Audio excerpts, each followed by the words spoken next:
Hey! Hi, everyone. It's Naomi Wolf.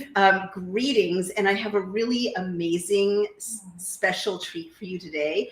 Actually, like everything's virtual these days, and it's like talking heads. What a pleasure to have Athena Clarke, the Athena Clarke, in my living room in Brooklyn. Welcome, Athena Clarke. Thank you so much for having me. I appreciate it. Thank you so much for being with us, and for all of you out there, you've got to come listen to this chat we're going to have. It is about saving Brooklyn, but if you're not a Brooklynite and if you're not a New Yorker, it doesn't matter. You know, all of our cities and our neighborhoods are facing, right, some of the same issues. And Athena Clarke has, I'm going to say has some really important answers, but I just think she's a really important person. So I'm just going to give a little intro, and then we can just go ahead and have a chat. You can rearrange the pillows any way you like. It's a very squishy couch. I do like a squishy couch, but sometimes it takes some rearranging of pillows. So Athena Clarke, so disclosure, we are helping this campaign with some sponsored content. Having said that, this is one of the most extraordinary young women I've met, and you're welcome, and an amazing leader. And so her background, just a little bit of information. I met her through the community of first responders who were mandated out of their jobs because they wouldn't take the mRNA injection. And Athena Clarke is a special ed public school teacher, which itself is a certain kind of sainthood, I have no doubt. And she was she's born and raised in Brooklyn, and she was mandated out, laid off as a public school teacher without any due process, no day in court. And so I would have, you know, definitely curled up in a fetal position if someone said, okay, your career is over, your seniority is over, your tenure is over, all the things. I'm sure. and we want to hear more about that. But she didn't. She decided to run for city council so that could never happen again to any other first responder, teacher, government employee, New Yorker, you know, firefighter, police officer, anyone ever again, and other issues that are really pressing. So that's a little bit about her background. Welcome, and let's just jump right in. Is there anything important that I'm leaving out about your bio, where you grew up? You know, and I'm a mom. And you're, oh my God, that is important. That you do have one of the most adorable toddlers I've ever met. Thank you. And she's a mom. And can I say that your husband's a firefighter? Yes.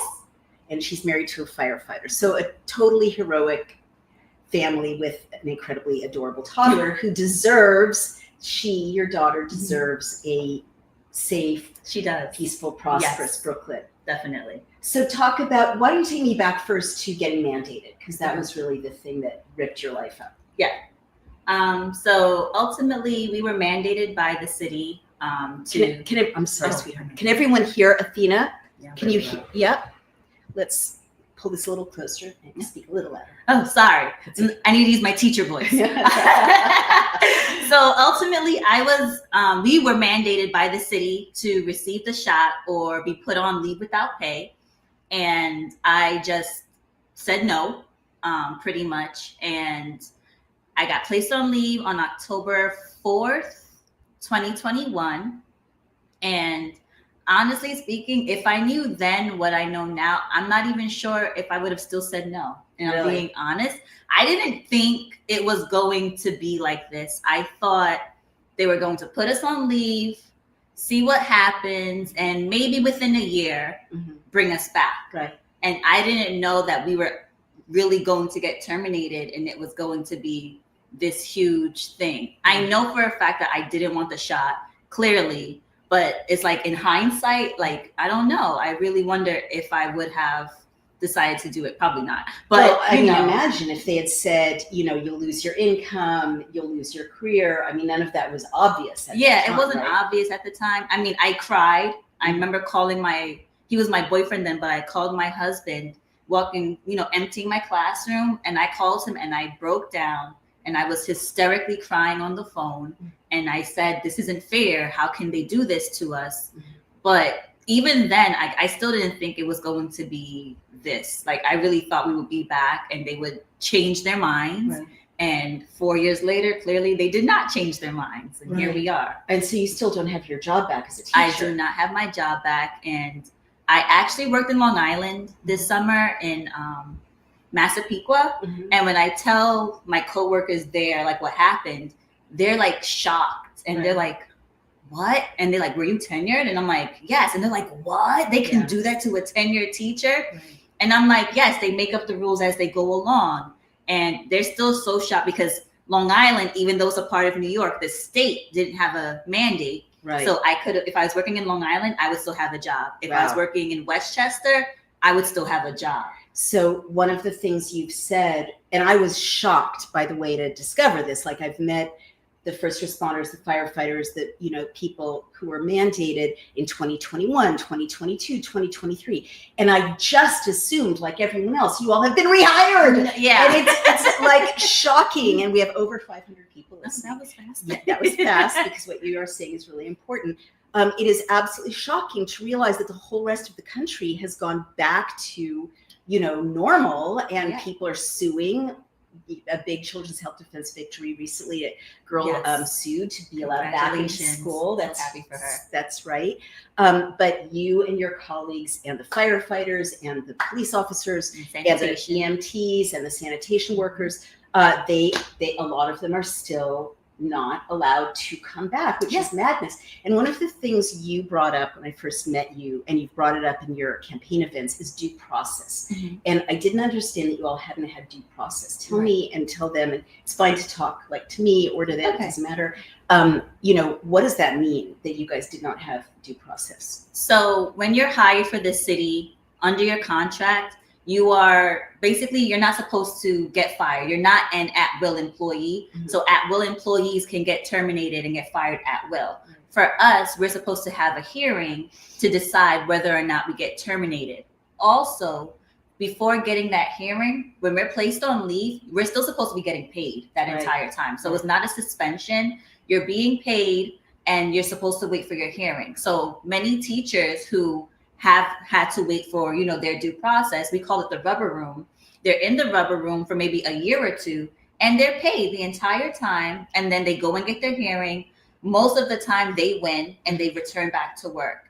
We never got that. They placed us on leave right away with no pay. Can I just jump in with a question? Yes. I think a lot of people have heard sort of the rubber room, at least New Yorkers, but those are often teachers who are accused or being investigated for very serious things, like violence or you know, alcoholism on the job, or, you know, theft of school supplies or whatever. And they sit there, but they're paid until, as you said, they get their hearing, and usually, no matter how bad it is, they usually go back to work. You guys didn't do anything wrong. We didn't do anything wrong. All we did was choose ourselves, and they put us on leave without pay. We didn't get an extra paycheck. Nothing like that. And then we were basically paid. Everyone's date was different. I had a couple of lawsuits that were happening. So I didn't get. Who are you suing? The city. I love this woman so much. I didn't even know that. So I had a couple of class action lawsuits that I was a part of. So I think when those things were occurring, they didn't terminate some of us right away. So some people got terminated in February, some in April, some in June. I didn't get terminated until August of 2022. Wow. And then when you say they terminated you, they just said you can't come back, you can't get paid, there's a court date, nothing. Yeah, so they put us on leave without pay, and then the school year ended, and then you got a letter. I received a letter, an email. It wasn't even a formal letter. It was an email that we received saying, if you want to return to work, you need to get the COVID shot, and it has to be in the system. Our system is called SOLAS. It has to be uploaded into SOLAS by whatever the date was. I can't really remember the date, so long ago. But if it's not uploaded by then you're going to be terminated. And then I got my termination letter maybe within a week or two. Oh my gosh. So you're a two-parent household in which both you and your husband are working. I imagine for you and for your colleagues and for the firefighters who were terminated and for all the people who were terminated, losing one of those incomes to a household is not easy, right? Yeah, it's very hard. It's so funny, actually, or ironic, maybe not funny, haha. But it's ironic because we were looking to buy a house, and we can't do that anymore because I have yet to recover. I was able to work a year later. So, and when I took that job, I took a huge pay cut. So I have yet to even make what I was making in the DOE to this date. I have yet to make anything up. My savings account doesn't exist, like things like that. So, you know, it's fortunate that we didn't get the house, but it's unfortunate because we can't. Right. I'm so sorry. So a dream of yours that you worked really hard for, which is the way it's supposed to work in America. Exactly. You know, work hard, go to college, practice a profession. And that's what my parents, that's how it's three of us, you know, three sisters. And that's how our parents raised us, you know, go to college, get your education. My parents do not have a formal education. They're from Jamaica. So they came to America. They wanted us to have that, you know, and that was the one thing they instilled in us, you know, before you have kids, before you do this, go to school, get your degree, get a good job. And I did all of that. And somehow I'm still here. That's shocking. How did your parents have such a kind of cherishing of education, given that they hadn't had the chance to go further with their educations themselves? I think it's because they had to work really hard. So my dad is a yellow cabbie. Oh, wow. And my mom, she was a home attendant / hairdresser. And so they worked really hard. Like my father used to wake up like 4 o'clock in the morning, and he won't come back home until like 6, 7 o'clock at night. And my dad used to always say, you see how hard I have to work? I don't want that for you guys. So go to school, get a good job so that you don't have to work like this. And that's what they did. Right. It used to be that he was right. Yeah. It should be that he was right. It should be that he was right. That's the American dream. It is. And I feel like I was so close to accomplishing it. And now it just seems unattainable, ultimately. Right. Yeah. At this moment. But you're running for office. I am running for office. And it, you know, what you've described of your life being completely upended, or things that should be attainable being unattainable, that's not just happened to you and the people mandated. Brooklynites are suffering, generally, whether they're part of this group of people who were treated unjustly in this way or not. So instead of getting, you know, sad and eating ice cream and watching Netflix or whatever the, you know, lesser mortals might have done, you decided to run for Brooklyn City Council. Is that right? Yes. So let's be fully transparent. I definitely did curl up into a ball. I did cry. I did watch Netflix. I'm still watching Netflix, but I did everything simultaneously. Right. So it was like, you know, you can fall down, but you have to pick yourself back up. And it's like, are you going to stay here, or what are you going to do? And my parents raised me to be resilient and to fight. And so that's ultimately what I'm doing. I'm fighting. Good for you. Thank you. So, I'm trying to be very neutral, but I'm so pro everything you're saying. It's a struggle. So you decided to run for Brooklyn City Council. Why did you choose that office to run for? Okay.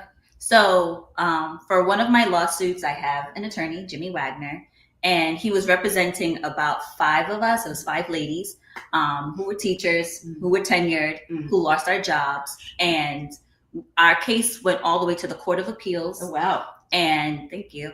And we ultimately lost that case. And I remember being in the courtroom. My husband came with me in his firefighter uniform. And there's another firefighter that was actually there. And it was actually on 9/11. Oh, wow. Yeah. And I remember hearing Jimmy argue and thinking, oh, we have to win. Like, we won. Like, not celebrating, but like really excited and saying like, this has to be it. Like, how could this not be a monumental win for us? Right. And Jimmy called me. And so I asked Jimmy, like, how long will the judges take to, you know, make their ruling? And he said, oh, you know, it takes a couple of months. So 9/11, I think he called me with the ruling the end of October, because it was before my daughter's birthday, and she's born in November.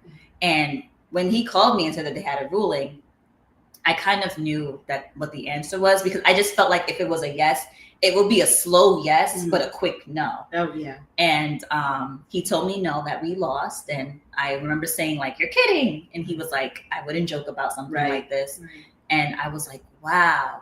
And so he's someone else who's also very resilient, because I think just his sense of compassion and knowing what's right, knowing what's wrong. And he also has a wife who's a teacher.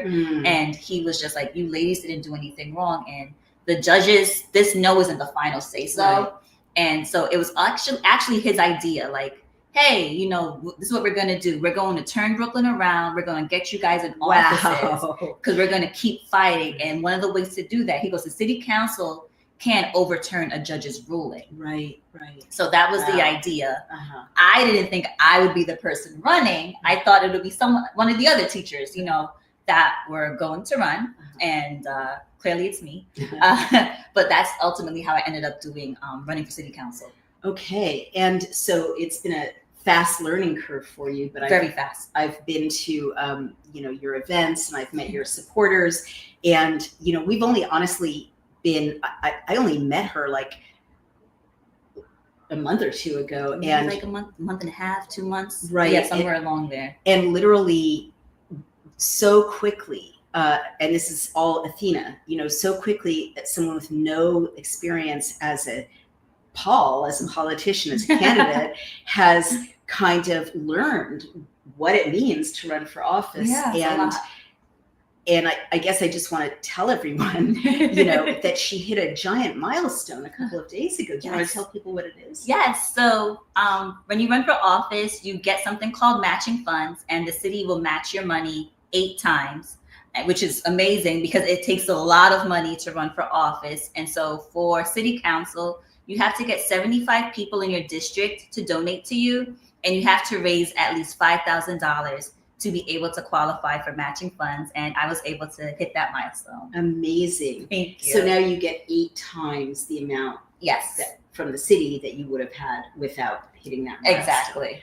That's incredible. And you have no machine behind you. No. It's not the DNC behind you. It's not the RNC behind you. And yet, you know, just going out and listening to Brooklynites, you generated enough support from just citizens to reach that milestone. So you've been listening to people in Brooklyn, and you're also a Brooklynite yourself. Yeah. And a mom, and the wife of a firefighter, all those things, trying to raise a family in Brooklyn. You know, we're here part-time, and I look around and I see huge problems in Brooklyn. You must, as a mom, you know, raising a child in Brooklyn, and as a teacher, bigger than just the mandates, huge problems. What are the issues that you see, A, and B, what do people tell you they want you to think about or worry about or advocate for them about when they talk to you in your events or just when you're meeting people on the street? So everyone across the board is concerned about safety. And we've just passed 1,000 people listening live. Hi. So safety, public safety is huge. Is that the number one thing? Like, it really is. And it so my district, it comprises of maybe 5 or 6 different neighborhoods. Where I live, I do consider it to be relatively safe. And even there, people are like, we don't feel safe. We don't feel safe. When I attend like community board meetings, which, you know, NYPD are usually present at those meetings. Whoa. Yeah, they come. I don't know if they're security or what, but they do come to the meetings, and, you know, people say like, we don't feel safe. And their response is, we don't have the manpower. And also they're like, honestly speaking, they're like, you know, this neighborhood is on the safer side. So we kind of have to put our, you know, our men and women in uniform where they're needed most, which it makes sense, but it's just like, we all feel it. My best friend said she was in Walgreens one day and she's shopping and literally someone walks in and just wipes the whole shelf into their, like those wagons and walks right out the pharmacy. And that's so, like, that's a common thing that happens. It usually happens earlier in the morning. Athena, I've heard of that happening in California. I didn't know that was happening in New York and Brooklyn as well. In Mill Basin, Brooklyn. Oh my gosh. Happens right there. And then what does the shop owner do? Sometimes they call 911 and the cops show up when they show up, but they're told not to engage, obviously, because it's not worth, confronting someone. Mm-hmm. And that's like, you kind of just count your losses, which is why everything is locked up, behind these screens. You can't get anything. You go for a quick run, you're there for an hour. That's what it feels like, because you're ringing the bell. And then with technology, you have like only 3 or 4 people working, that's trying to cover all this ground. So safety is like the number one thing across the board. I'm shocked. And I have to say, I think it's a change in just the social contract in a city, mm-hmm. that shopkeepers have been told don't even engage. Yeah. Like the balance of power shifted to the criminal so much, because I remember, 20 or 30 years ago, people would fight back. They would confront that person. But is it because you don't know if they're armed? You don't know if they're crazy? Exactly. So you don't know if they're armed. You don't know if they're crazy. It's just not worth your life, for people taking deodorant, so you just kind of let them go and preserve it's like a self-preservation, pretty much. Athena, you're confirming. It's so interesting to me that I've interviewed you and I've interviewed Janine Aquafreda, who's mm-hmm. running for Brooklyn Borough President, also a grassroots candidate. You're both confirming things from different points of view. She says that she hears from small business owners who say that shoplifting is killing their margins. Yeah. And it sounds like you're saying the true. Same thing. And I've met someone else who says that even people loitering mm-hmm. in the front of their business stops the business. So people are scared to pass their shop. Oh, wow. So they go to the other shop next door. And so someone had to actually close their business just because of that. That's so sad. What other issues do people, and by the way, is it a certain demographic, like women or older people or people with disabilities, or everybody? It's everyone. It's funny because I feel like before it would be like, oh, more women don't feel safe, right. But it's across the board. I think it's everyone. I do think men probably don't feel it as much because they're men, but they say it. Like I've heard men say it, like, it's different around here. And before, like in Brooklyn, there's like a kind of like a family, if you want to put it that way. So if you see someone being hurt, the men and everyone will automatically like jump in to help. But nowadays people are kind of just like minding my business, hyper focused. They don't even want to be bothered because they don't even know, God forbid, what if someone does pull out a gun? Like, what are you going to do? Right. And as you know, like in New York, we're not an open carry state. So you don't know who has what. Right. And most of us don't have anything on us. That's just the way it is. Well, and look what happened to that poor guy on the subway who did intervene and save a woman. He got charged, as I recall. He got acquitted, but he had to go through being criminally charged for mm-hmm. keeping a crazy guy from assaulting a woman. And then that's what it is, right? So when you do the right thing, Good Samaritans are now being harassed and criminalized as well. And so that's another reason why people don't feel safe, because you can't even rely on your neighbor to help you anymore. Before you would feel like, oh, okay, I know this person right next door, so they'll look out for me, but it's not like that anymore. Right. Oh, how heartbreaking. So number one is safety. And what's like number two, if you were to rank them? What do people talk to you about? 2, so it'll be a toss-up because, it's kind of more like what affects my district. Right. So it's between affordability mm-hmm. and the city of yes that's happening throughout the city. Okay, let's take the city of yes first, because I think people, like, I had never heard of it. And then when you guys explained it to me, I was, and I'm in New York, right? I'm like, I own an apartment here. It's like, how could I not know this? Yeah. But there's literally globalist, I don't even know what to call it, like globalist policies mm-hmm. to gut essential things about our city that are being unfolded without any coverage, any buy-in, any authorization from the voters. So what is City of Yes? We had no say so, sorry. What is City of Yes? So ultimately, the way it's worded is that there will be more affordable housing for New Yorkers, and they can do that by rezoning. So in theory, it sounds amazing. Like, of course, we need more housing and it's going to be affordable. But when you talk about rezoning, like what's being affected the most? So more residential Brooklyn neighborhoods are what's being affected the most by the new zoning that's occurring. So even like building before, you couldn't build a homeless shelter Right. Within a certain proximity to schools. Right. Well, part of the reason why our neighborhood is in an uproar is that at Coyle Street, they're building a homeless shelter and it's nearby like 3 or 4 schools. Oh, wow. Oh, wow. And so that's very concerning. Yeah. And they were told that it was going to be affordable housing too.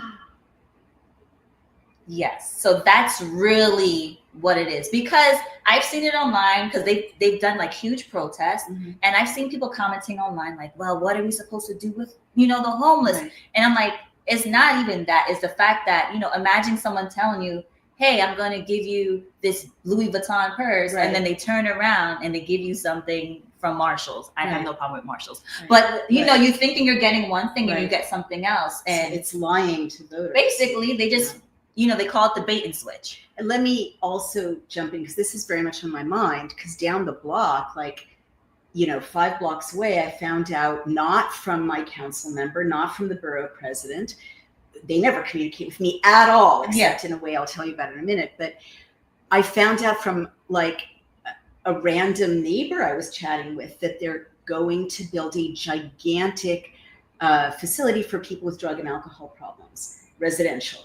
And I just want to say, Athena is a very compassionate person. I like to think I'm a compassionate person. It's not about not having compassion for the homeless or people who are addicted. It's about buy-in from the community, and also where. I mean, there are so many places you can have, residential housing for people with very serious problems. And by the way, I learned from Janine Aquafreda, those homeless shelters, and I hope President Trump hears this too, because he thinks putting people in homeless shelters is the answer. They kick people out in the morning and they don't let them come back until 7 o'clock.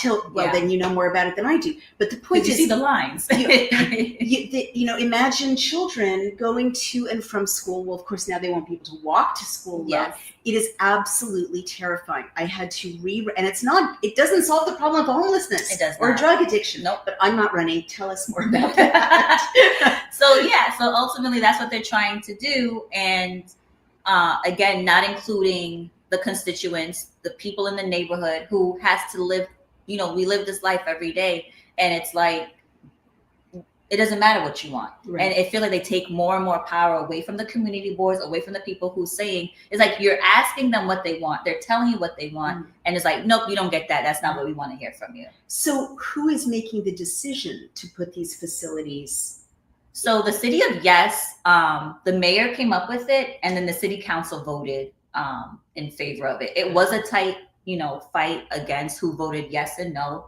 And ultimately, Mayor Adams came up with it? Of course, Mayor Adams came up with it. Mayor Adams comes up with the best things. Sarcasm. So it's really the city of no. It's the city of no. Citizens. And that's the perfect way to put it. It's the city of no. And then, when you cater to people and you speak to them in a certain way, that's the danger of it, right? It's the language that's used. And a lot of us fall for it. And it's just oh, that sounds great. Affordable housing. And it's but it's not even really going to be affordable when you really think about it, because you're making $40,000 a year and your rent is $2,300. That doesn't equate to affordable. No. So yeah.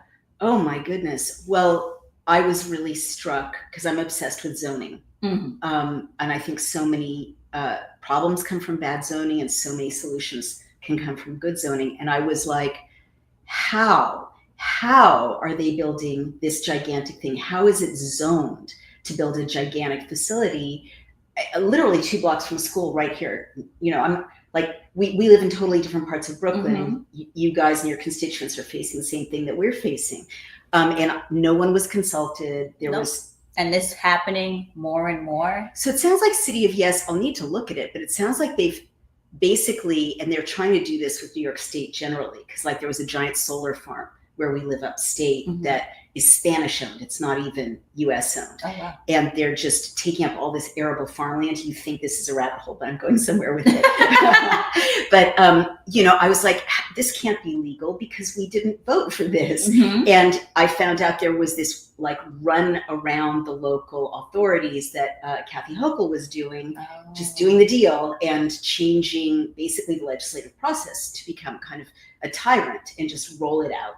In spite of local opposition. And it sounds like they just changed the process to... That's exactly what they did. They just changed, like before you had to have a certain input of community buy-in. Right. And now they're just like, oh, whatever, we don't want to listen to them anymore. Oh and that's gosh. Ultimately what's happening. And my district, they're very involved, I would say, like in comparison to like other districts, other places. Maybe not everyone, but the people who are, alert to things that are going on, they're pretty involved. Right. And it's still sad to see that even with them knowing what they know, that they're still, getting the short end of the stick ultimately. That's heartbreaking. Again, just like you following the rules, working hard, doing everything you're supposed to do. They're not lying around. They're not. And they're homeowners, and games and they're homeowners and they're trying to look after their community. Yes. And doesn't matter. Exactly. And City of Yes is more in favor of renting. It's not about ownership. So it's not even like they're trying to build. This is World Economic Forum. Yes. Oh my so it's not even like, okay, we're going to bring more, even condos. Right. You own a condo. Right. They're not trying to do that. Wow. It's purposeful that they're doing rentals. They want rentals.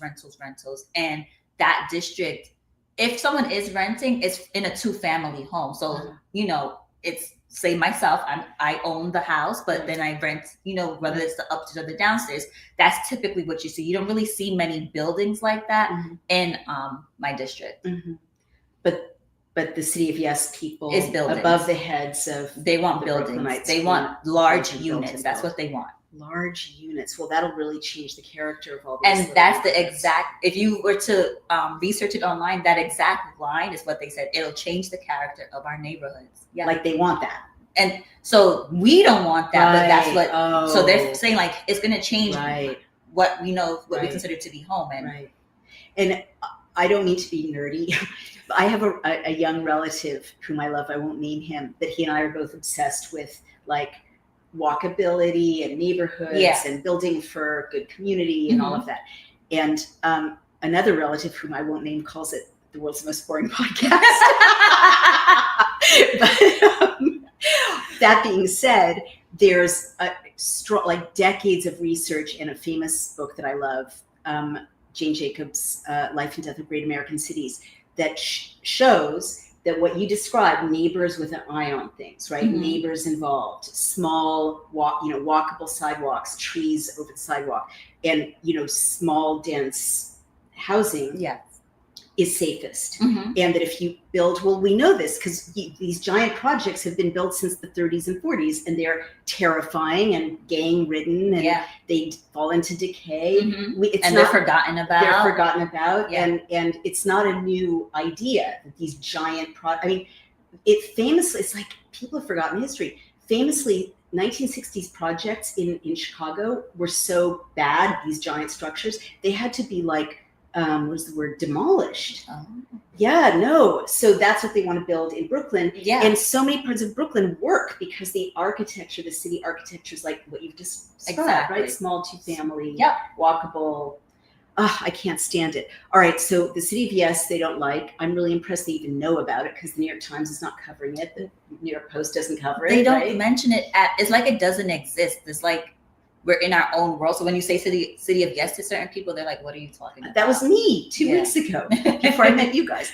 All right. And let's go to number 3. You said that there's a third thing, which is affordability. So talk about that because your rival, not your direct rival, but the machine, Zoran Mamdani, who's the Democratic nominee for mayor.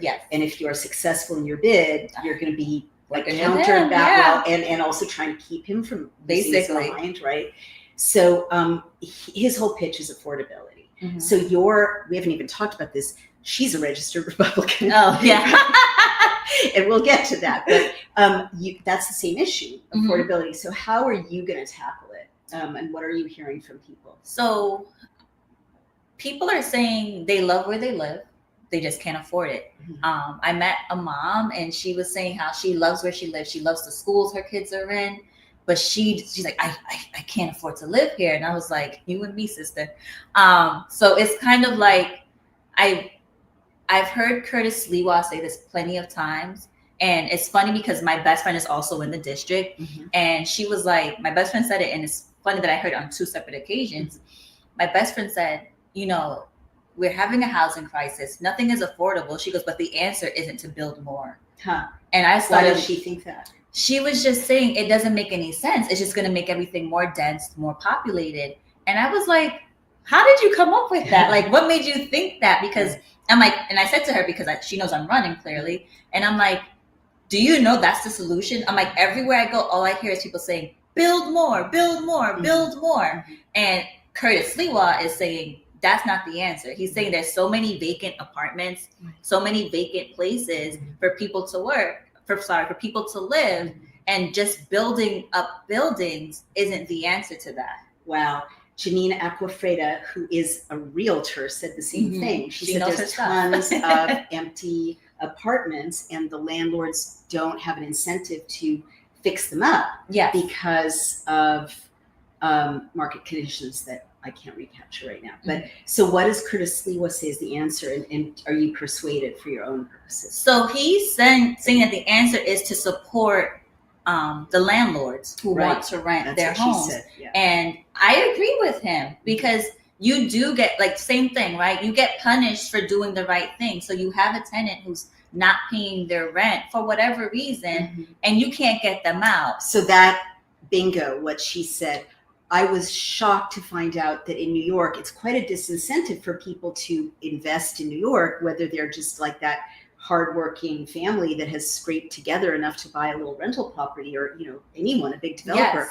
Because if there's a tenant who doesn't pay, you can't get rid of them. You can't get rid of them. They take you to court. They drag you through the mud to ultimately still find out that you still can't get rid of them. It's like one of the hardest things to do. Like, you just have to pray you get someone, that's a really good tenant. And they're suffering, like landlords are suffering, but so are renters, because now it's like, well, we can't find anywhere to stay. We don't have anywhere to live. So you go somewhere else where they're charging you 3 times the rent. But that's the norm. Wow. And I'm also thinking, my brain is clicking along while you're talking, Athena. This situation definitely disadvantages those small landlords who just, I really relate to this. Again, world's most boring podcast for sure. Not you and me, but because I was a broke single mom for 12 years. Broke. But I scraped every penny together so that I could buy a rental property, because I have no retirement, because I'm self-employed. I'm a writer. So it was all I had. Like, I didn't have, a pension. I didn't have anything to count on but that. And I realized to my horror that these laws, and also lockdowns, right, where for 6 months you were not allowed to evict, not that I needed to evict a tenant, but I was very much aware that tiny landlords like me couldn't afford. You can't afford to. If you're just an individual, you can't afford to keep that apartment empty for 6 months with no income. It could be your income, that rent, like what you're living on or feeding your kids with. Whereas BlackRock and Vanguard and the big developers, they can afford to, compete with that small landlord and wait it out and then pick it up for pennies on the dollar. And that's what they did. And that's exactly what they did. That's what they did. Athena, oh my God.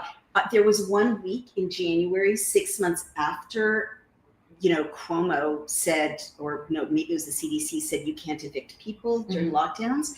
And I watched property values in Harlem and other neighborhoods, but I was looking at Harlem,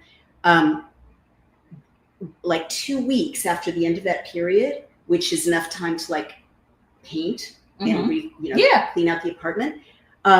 Everything, like there was this glut of properties at maybe a third less than what they had been before. And that's what happened. See this property after property, it just this steep drop off a cliff of value. And that was huge wealth transfer from working people, middle class people to the rich who just snapped it up. The developers. That's what happened. And that's what's continuing to happen, because it's developers that are buying these properties, buying these spaces, and little guys like myself who are just trying to live Oh, our you're a life. landlord too. No, I wish I could be. But like myself, as I'm saying, like myself, who wants to be, we can't afford it. Right. You can't afford to buy a home. You can't afford to rent. You can't afford to live ultimately. So some of your policies, if you're successful in your election, to yes, Brooklyn is to City support Council. small landlords. Landlords, awesome. Yes, definitely.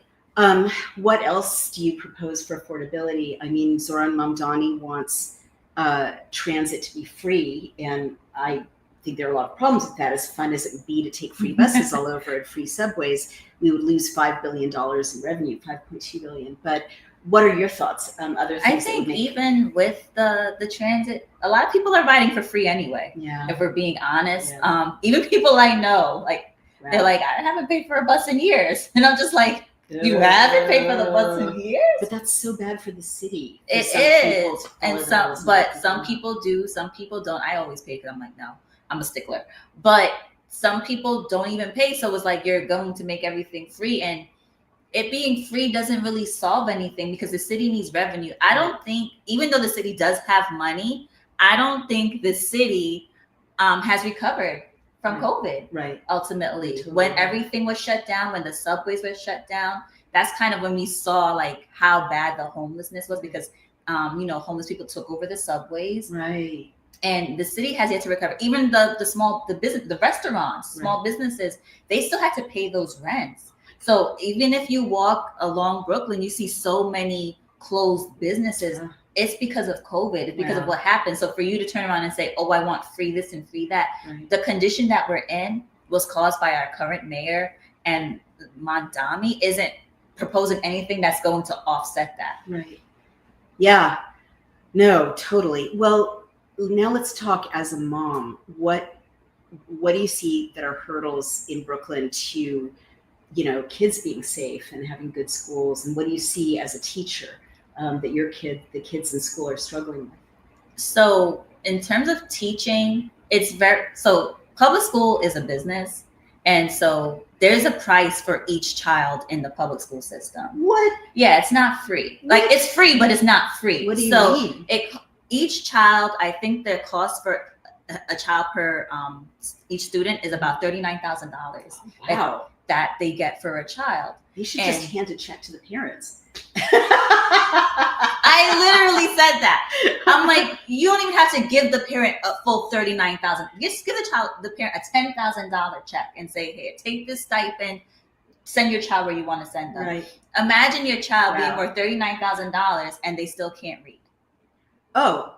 Our poor kids here in Brooklyn they're not reading. They're not reading. They're not reading at grade level. They are not. Again, this problem was before COVID, but it did get worse, once COVID hit. And then you have, certain things happening in certain public schools, and your child is stuck because of the zoning. So you have your zone school. Sometimes they rezone where you can send your child, but a lot of parents aren't okay. They don't like the neighborhood schools. Right. So they go to charter school. Right. And I am not against charter school or anything like that, but the same way they get charter school to work, because charter school is also free. I think you should explain what a charter school is for people who might not know. Okay. We have almost 2,000 people listening live. So a charter school is also a public school. However, it's mostly done by lottery. So there's a limit on how many students can come into the charter school. Parents have to apply for their child to be able to go to the charter school. Mm-hmm. Charter schools usually last longer than public school. So their day might begin at 7:30. Wow. And it will end at like 4 or 4:30, but it's very content rich for the student, and it's very rigorous. Better schools. It is a better school. Okay. Certain ones are better than others, with everything, but parents are happier with charter school because they feel like they're getting the structure that they need. Huh. But oddly enough, public school is very lax. So there's not a lot of pushback when, students misbehave, when they, have certain behaviors. And they, charter school, if you're not in school by 7:30, then you don't come to school for the day. Wow. Public school, you can come to school 10 o'clock, 11 o'clock. It doesn't matter because they can't turn you away. So the same things that they have in place for charter school, they can simply put those things in place for public school to make it better, but they choose not to. So why do you think, so you're again confirming, I interviewed a public school teacher at a bar. I just happened to be at a bar and she was a public school teacher and I was fascinated. So I asked her. And again, this came in like recently, this like new set of rules. Tell me if this is right or wrong, which is like meet the student where they are. Mm-hmm. So you're not supposed to discipline them. You're not supposed to correct them. They're supposed to know what their rights are as to reject everything you're saying. They can act out. Mm-hmm. Like, you know, they don't have to turn their stuff in on time, like everything you're describing. Yeah. It's pretty new, right? Or has it that is. been going on for a while? So it changed a lot. So after COVID, everything sounds crazy. Right? No, but COVID, right? Yeah. So after COVID, because again, I'm not in the public school system anymore because I lost my job, but I still speak to my colleagues and they told me that they've changed even the way they grade the students now. Oh, wow. So even in elementary school, I taught first grade special education. So we used to do a number system, 1, 2, 3, or 4. Now they go by percentages, but I think failing, I could be wrong. I don't remember. I think failing is 65 now. And let's just say your average is below a 65. So let's just say you don't turn in any work. So your average is like a 32. Right. You can't put a 32. You have to put 64 and that's it. So your parent is thinking that you're barely, like, you know what I mean? Like you see a 64, you think, okay, you're almost going to pass. When it's like, no, you're really at a 32. Oh my God. So that doesn't serve anyone. That makes no sense. And I think the thing that we need to really pay attention to is that even though these are children, they're not children for long. Right. So they're going to be the adults, you know, the leaders of tomorrow. And we're supposed to be gearing our children up for their future, for their adulthood. And that's not what we're doing such a disservice to our kids. This isn't helping anyone. That is heartbreaking and really well said. We have lots of comments. Can you share with everyone what you shared with me about COVID and remote learning and what it did to kids' articulation? Yeah. So we had like a hybrid school year.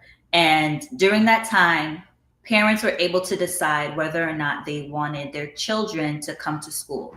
So most parents decided to keep their kids home, but we had about 15 kids that were able to come to school. And it was on a rotation, except, you know, we had to wear masks. So the kids are in masks, the teachers are in masks, and we're teaching the kids. In order for your child to learn how to read, even to speak to people, right? Because sometimes you can speak to someone and you may have missed what they said, but your brain registers like what how their mouths move. So you're able to fill in like, oh, okay, that's what she said. Mm-hmm. So teaching with a mask on is basically impossible just because you're not getting the fullness of the lesson. You're not able to really learn what's happening. So I'm teaching phonics, for example, trying to teach students how to say the letter T or the letter F. And when we teach it, we teach them how to move their mouth. So for F, right, you bite your bottom lip. You can't see that in a mask. So I'm trying to teach my kids and they're like, I used to pull my mask down and I used to make sure my AP wasn't around and I'll pull my mask down and show them. And they'll say, oh, okay. That's what I had to do because they can't hear. And then everything is so muffled also in the mask. So you're speaking and it's just like, what are you saying, Miss Clarke? And these are kids who already have like intellectual deficits. Yes. So, and it's funny enough, the students who came for in-person learning were the ones with IEPs because they're an individual education plan. So those are my students with special needs. Right. So those parents realize that their kids need to be in school, that them being home isn't beneficial to them. So their parents brought them into school to get that year of learning in person. And it was just very difficult to teach phonics, to teach math, to teach whatever, because you just miss everything. Even your facial, like your mask is up to here. Yeah. So, and then I wear glasses. Right. So like you can't see my face. You don't know what I'm saying. You don't know like if I'm smiling behind, you know, whatever I'm saying. If a lot of things, you know, it's facial expression. We teach kids what's a happy face, what's a sad, you can't see that. So even the social emotional aspect of it was affected for these kids. So some kids don't even know how to express themselves. Well, I'm seeing that. So do you think, I mean, it's kind of a leading question because I see this all the time, but you would know as an expert, you know, much more about this.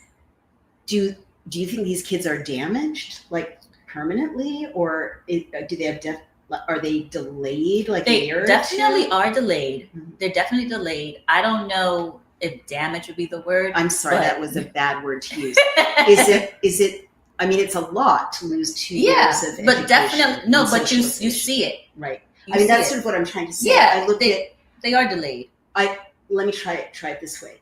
I look at my young relative who's 14, and I was at a middle school graduation, and I was very struck that the kids seemed not in their bodies, right? Like they're on their devices all the time. They're on their devices at school. I found to my horror that recess is only 20 minutes. Yeah, and, it's very short. Shocking. But also that they are expressionless. Yes. And they don't enjoy this that we're doing. And a lot of our kids have anxieties because of that. So a lot of them get anxious about just being able to hold a conversation and look at someone. They can't make eye contact. No, they can't. And this is a product of COVID. And when, people will say like, you keep bringing up COVID, and it's just like, I want you to understand like how much it really affected, like besides a salary, besides your home, even your children were affected, greatly by COVID. And even my husband brought something up because we drove by the park going to my mother-in-law, and he's like, I remember during COVID when they took the basketball hoops down so that you couldn't go outside to exercise. Insanity. And no one's apologized. No Cuomo one has apologized. No one Adams hasn't apologized. Hochul hasn't apologized. Everyone acts like it just didn't happen. Yes. Like we made it up. Now we're getting some very important questions here, and I'm going to scroll back. John D. McCurry Jr. says, my daughter, who's blind, was robbed of 2 years of schooling and basic therapy. Besides, her 2 years were stolen from every school-age kid. Besides her, 2 years were stolen from every school-age kid, pre-K all the way through college. What would you say to John McCurry? It's true. They were robbed of so much. Like, even the class of 2020, I remember thinking, you guys aren't going to get a prom. Like the seniors, right? They didn't even get a prom. They didn't get a proper graduation. And also, when we put our kids back in school after COVID, there was no kind of remedial classes. Right, exactly. Well, sorry to interrupt. No, that's fine. There was no remedial classes. So so if you were in second grade, you're now in fourth grade. You only really have a second grade education if you're being fair. Right. And you're just getting pushed through. These kids now are really just getting pushed through the system. Right. So, but to respond specifically to John McCurry's daughter's situation, do you have you had kids with like visual deficits? I haven't taught any. This was actually, I've taught one child, and that was just this summer in Long Island, and he's 4. So this is like his first experience with school. I guess I should ask it more generally. Wouldn't a child who's blind, for instance, especially need to not miss 2 years of education, training, specialized training, socialization? So none of that help occurred. So since I can speak of like my experience this year with summer school, my coworker, her daughter, had she was delayed with certain things, has certain mental issues or was going through it, and she needed to be in a school setting. So she needed to take her regents and things like that. They let her take her regents in the backyard of her house. No schooling, no kind of oversight. No oversight. There wasn't any guideline. There wasn't anything. It was just like, well, she can't come into school, so do this. And that's what happened a lot of times. There was no guidelines, even as a teacher, when it came to grading these kids, if they weren't submitting their work online for between when they shut down in March to June, it was like, oh, well, we don't know. Maybe they don't have Wi-Fi. There was so many like, oh, it could be this, it could be that. There was no standard for the parents, no standard for the kids. And we see it now. There's such a deficit in the way they speak to each other. They speak to adults, the way they carry themselves. Their self-esteem it's so sad to see like what really happened to our children. Like their services. Right. They didn't get speech. They didn't get OT. Oh my God. They didn't get a SEIT, a special education itinerant teacher. They didn't get that. They didn't get the one-on-one help and guidance that they needed to help them navigate school. So how will you, if you're successful and you're on the Brooklyn City Council, how will you speak up for Brooklyn's kids? I plan on just telling the truth and showing people what happened to our students and pulling up the stats and saying what we did during COVID was a disservice to children. And we need to implement something because that's the new thing now. Oh, when it happens again, that's everyone's favorite thing. So if it happens again, what can we do to ensure that our kids get the best out of everything?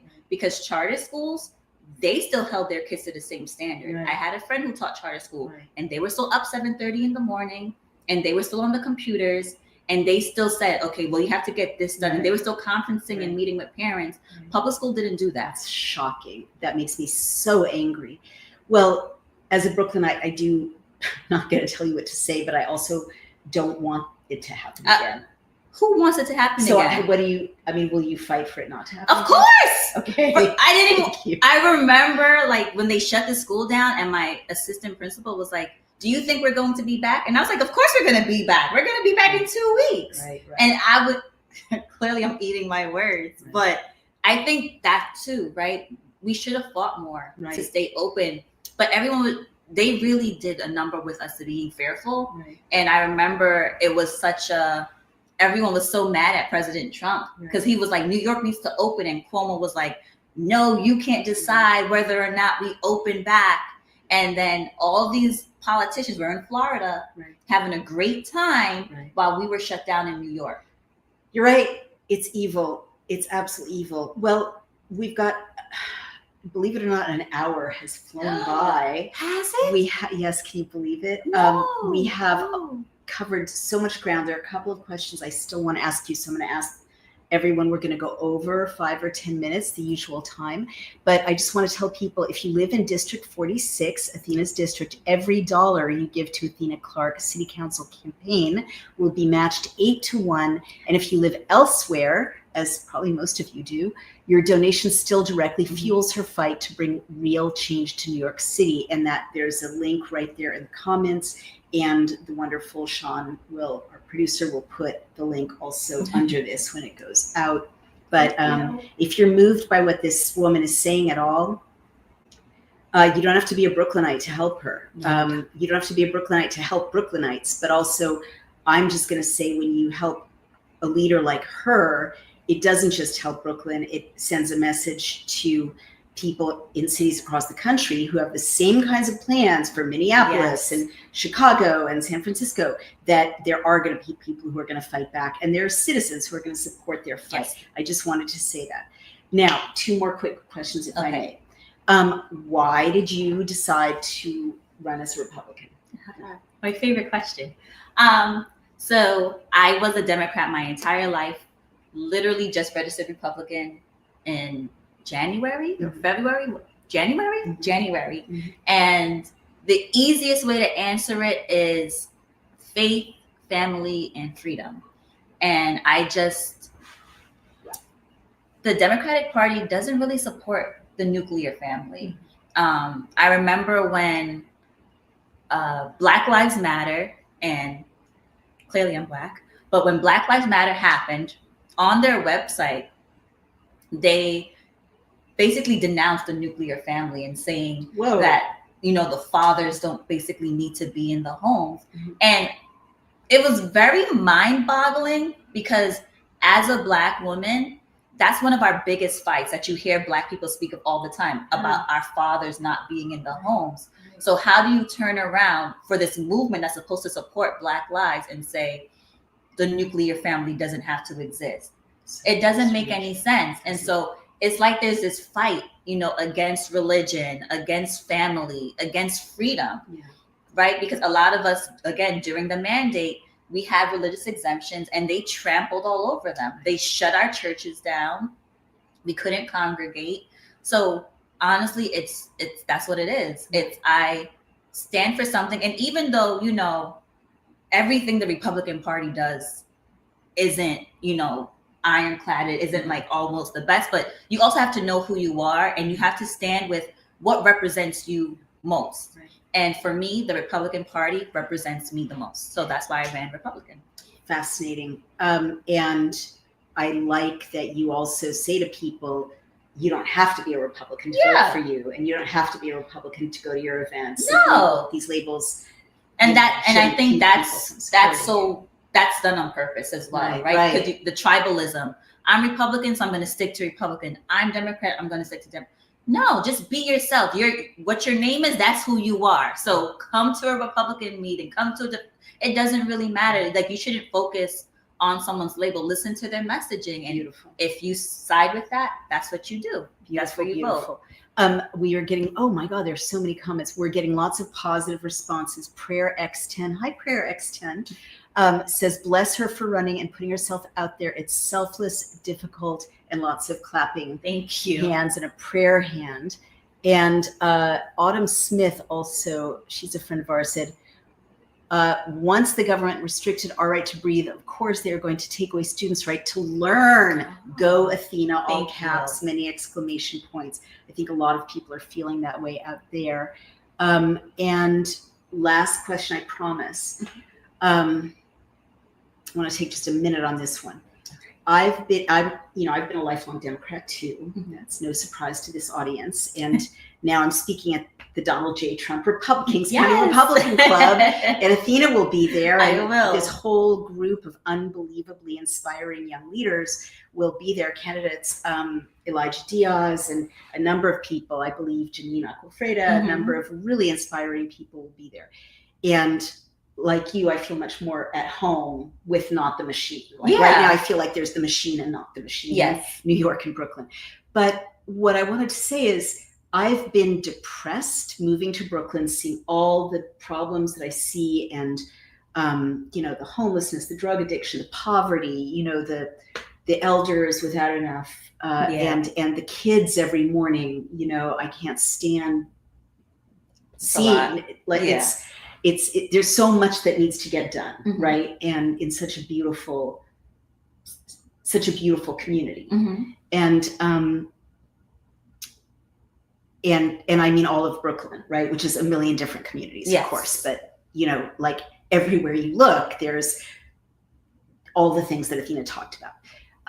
So where I'm going with this is, I've been pretty depressed that I never run into my council member or her representatives, except when they're doing something for immigrants, illegal immigrants, or handing out free random things that no one really needs, like roller skate, a chance to roller skate in a park, which wasn't terrible, but like there's so many more urgent problems.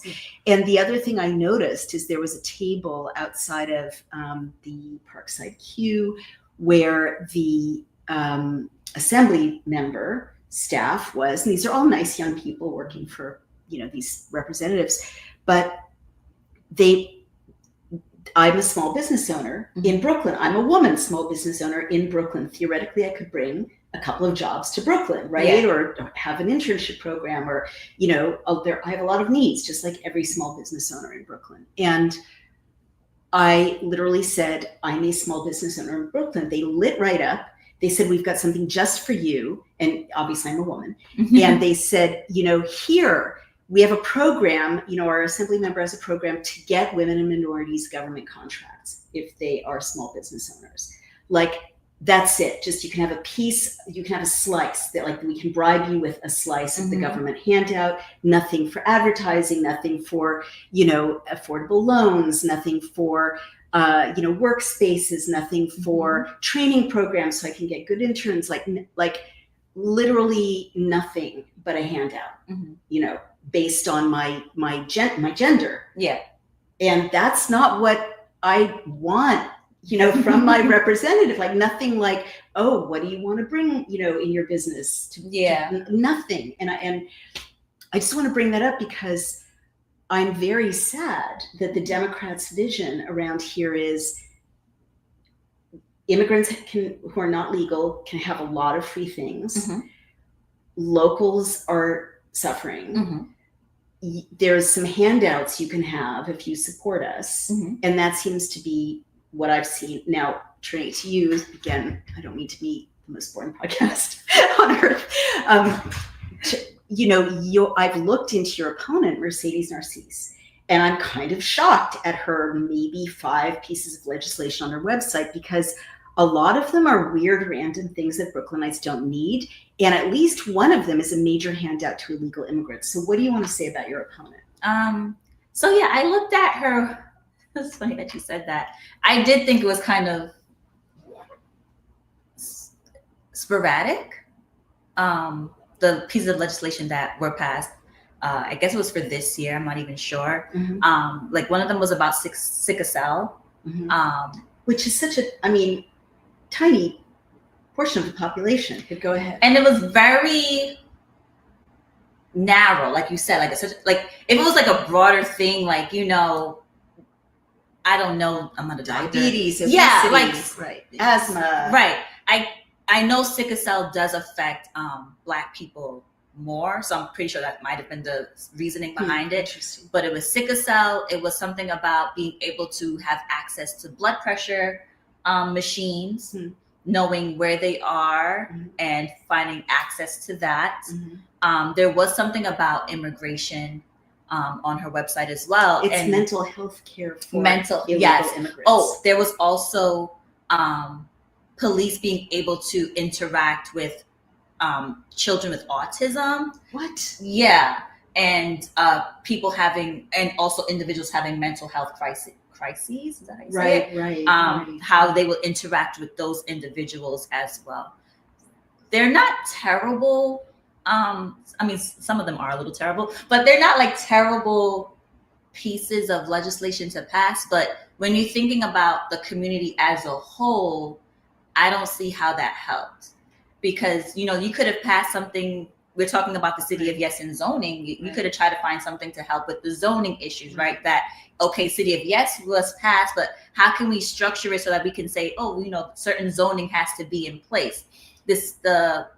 When the shelters happened, she said she was going to put in legislation about the zoning, right? And she never did. Wow. And you've asked her to debate you, and has she responded? No. The office responded. The office responded and said that they'll get back to us, but that was it, and they haven't responded since. We've emailed her like a couple of other times and still no response. Liberate News says, "Don't forget the jaywalking bill." Is that Mercedes Narcisse? Is that her bill? It allows people to jaywalk, right? Yes. And that's what we need in Brooklyn. More jaywalking. And so funny enough, my husband and I was out last night. We were out and we were crossing the street, and I was like, "Thank you, Councilwoman Narcisse, because now we can jaywalk legally." And my husband was like, "But when you have all these hit and runs happening, why would you even want jaywalking to be legalized? If you really think about it, you kind of want to incentivize people to use the crosswalk." Totally, it is madness. Yeah, unless I'm a very paranoid person, obviously, but it turns out all the things I worry about come true, and I can't help noticing. I think Mercedes Narcisse was a nurse. Yes. And she's got ties to the medical community. Yes. And from my calculation, about half of her bills were handouts for pharma or for healthcare. Yes. Like, sure, it's nice to know where the blood pressure machines are, but that's some big chunk of contract from Brooklyn for those blood pressure machines. Yes. And sure, it's good to do things for sickle cell anemia, I guess. But again, it's a handout to pharma or handout to healthcare. A lot of it is either immigration, because she's a Haitian immigrant. Well, I guess she's a citizen now, but it's either immigration or with her nursing, and there's no in between. Yeah, and your parents are immigrants. That doesn't mean you give stuff to illegal immigrants that Agreed. People who are citizens can't afford to even buy or Agreed. And that's my point, right? It's like you're hyper focused on these two groups, and you're excluding everyone else. Thank you. I love that. That's what I want to hear. I'm sorry to get all emotional, but it's okay. as an American, and as someone who grew up in California, which is in San Francisco, nice. which was like a very, very diverse city and state. I grew up in a generation which it was about all of us being American. you know, wherever we came from, we were here to be Americans together. And one of the saddest things to me, I'm sorry, but Zoran Mamdani and, you know, a lot of these electeds are so much about division. Yes. And we've got so much division. And one of the things I love about you is that you don't slice people into different, anyway, you talk about that while I dry my tears. So I think it just comes back to, again, the way I was raised. Everybody matters, you know, and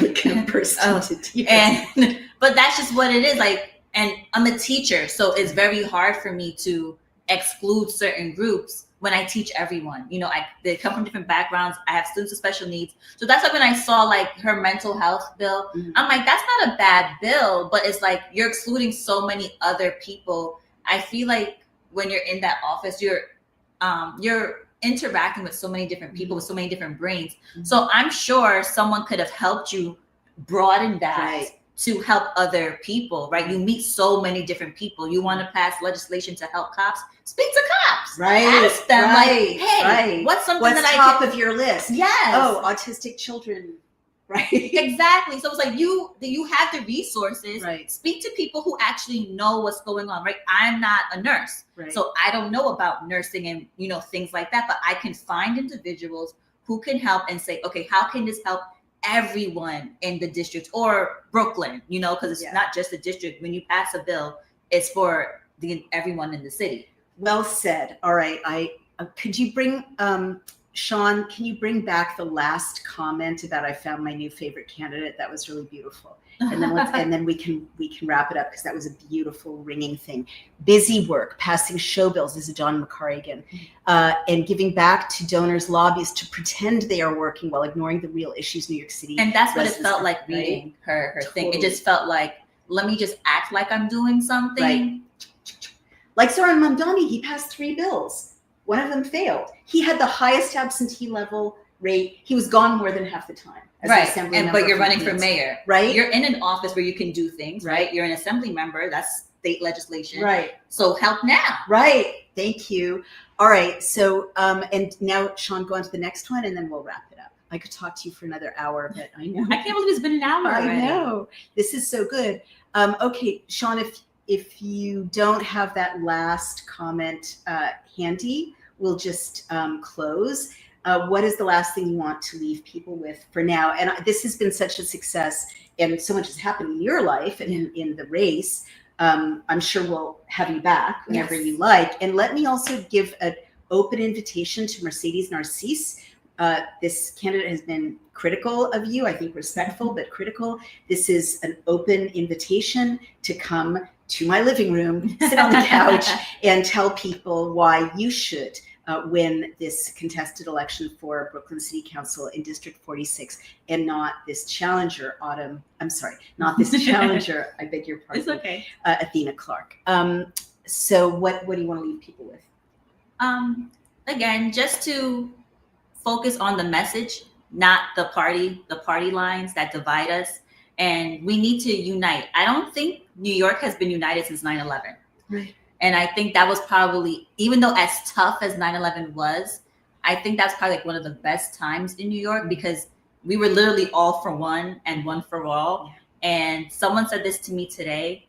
They said what everyone was afraid of under President Trump, about him being a tyrant and about him being this monarch and everything like that, we need to worry about that now, because the time for that to occur right now under this socialism regime that's trying to take place, we need to wake up and pay attention to the people who are running and vote what we want for what we want in office. Free everything isn't the answer.